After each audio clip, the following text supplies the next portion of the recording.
C'est la première fois dans son histoire que la Chambre accueille un chef d'État étranger dans ses locaux. Nous sommes très fiers et très honorés de votre présence parmi nous. Cette rencontre revêt aussi d'un caractère important pour nos entreprises. Cette fonction donne l'occasion aux entreprises mauriciennes de discuter de manière conviviale avec la plus haute instance de l'Union des Comores. Il faut reconnaître que les secteurs privés des deux pays ont consolidé leurs relations d'affaires au fil des ans. Au niveau des institutions, nos chambres de commerce respectives ont toujours fait partie des instances régionales, telles que l'Union des chambres de commerce de l'industrie de l'océan Indien, qui a pour objectif de promouvoir les échanges au sein des îles de la région.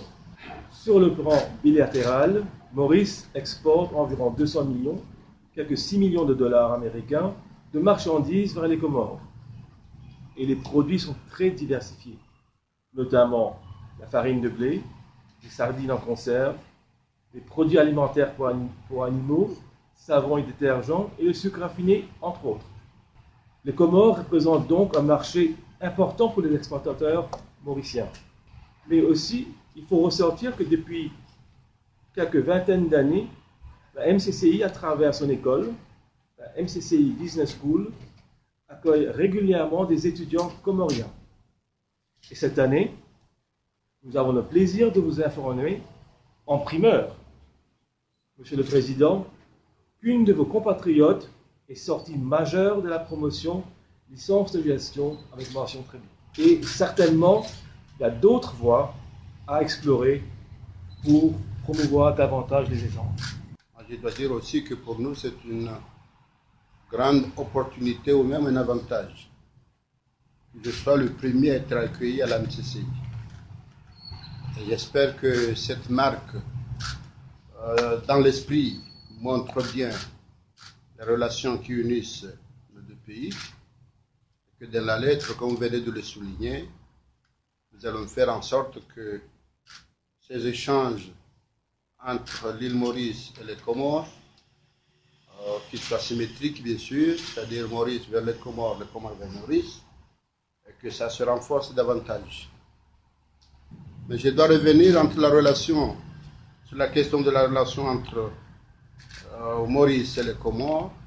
C'est une relation entre État et État, mais ceci dit, les opportunités mauriciennes, nous les acceptons.